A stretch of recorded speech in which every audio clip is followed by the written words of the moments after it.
Feeling bored doing the same thing? It could lead to an aha moment for you.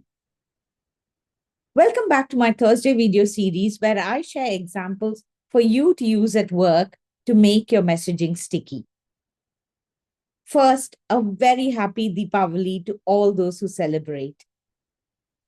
Living away from home, I look forward to the festivities and the greeting exchanges, especially when it's not a public holiday here and it gives me the perfect pause between work. Now, on to today's episode. In his 30s, Tim Galway was a tennis coach at a middle class country club in Seaside, California. It was 4 o'clock in the afternoon that day, and he had been teaching all day, and it was getting a little boring, telling people where the weight on their feet should be, where they should hit the ball on their racket, etc. And on that particular afternoon, Tim was teaching a guy with a sliced backhand who wanted to learn how to hit topspin. The guy was taking his racket back way too high. Normally, Tim would have told the man, hey, don't take the racket up back too high. But he had lost interest in the sound of his own voice and pretty much everything else. So he just kept quietly tossing the balls to the guy's backhand. 3 or 4 minutes later, a strange thing happens. The guy was hitting tough spin backhands. Tim had said nothing, but then he thought in his head, you lazy bum, you missed your chance.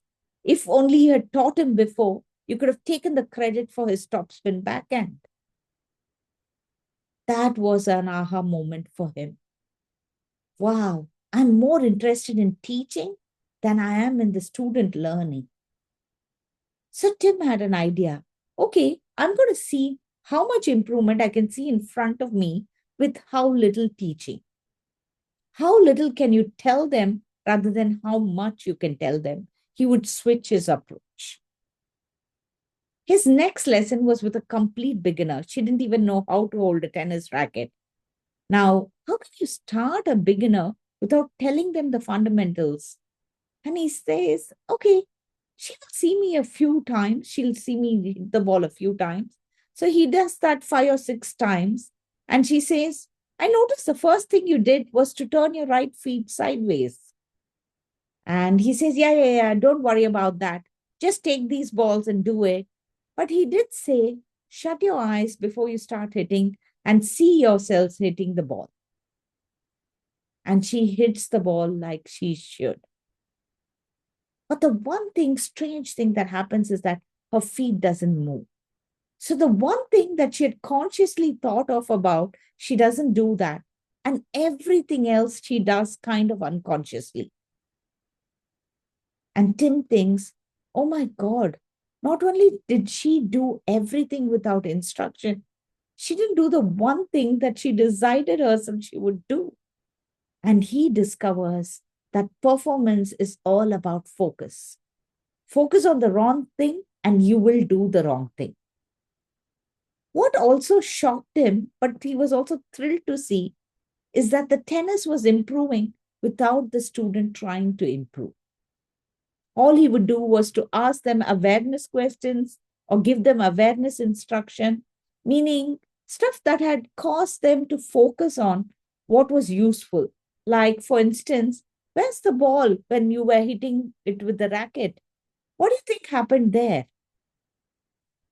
People loved Galway's weird tennis lessons, and he offered no criticism, no praise, hardly any talk at all, just a nudge here or there to silence the voices inside their heads. So the voices that would otherwise cause them to tense up.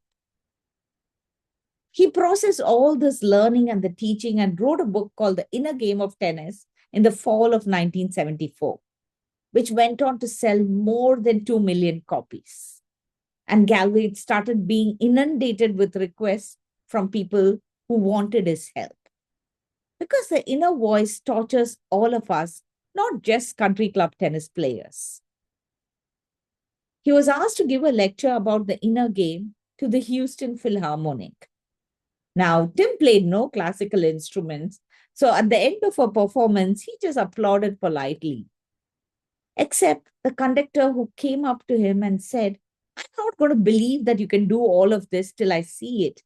And the next thing he says is he turns towards his orchestra and says, who's going to volunteer for some coaching from Tim? As fate would have it, one tuba player volunteered. Galway did the same thing with the tuba player that he did on the tennis court, and he asked him, Sir, what do you find most difficult in performing at your level with the tuba? Now, that's one question that doesn't ruffle the ego. The tuba player says, articulation in the upper range. Now, Tim had never heard of that phrase. He didn't have a first clue about playing a brass instrument, and he didn't know what are the words you need to use to talk tuba.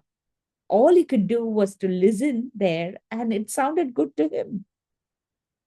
So he asked the tuba player, what you played, how is that in terms of clean articulation? And the tuba player says, not so good. It was quite dirty to some extent. And Tim asked him, how do you know that?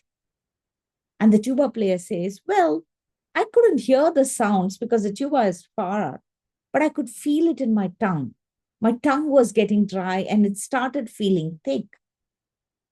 So Galway tells the tuba player to stop trying to hear his own sounds and to focus on his tongue. So that don't try to keep it clean, just notice the changes in the moisture. The tuba player says, okay, I'll try that. And he goes on to play a tune. Now, in Tim's ears, everything sounded the same. But when the tuba player finished playing, the whole orchestra gets up on their feet and gives him a standing ovation. That was the next revelation for Tim. The coach sometimes doesn't need to know the first thing about what is being coached. The coach just needs to have a gift for helping people focus on the right thing in their minds. The secret to effective coaching lies not in retraining the body, but the mind. What a great example. How often do we tell people to do things instead of showing them? Or how often do we ask them the awareness questions so that they can figure it out themselves and own the change? Now, where at work would you use this example? Do let me know in the comments, and I'd love to hear from you.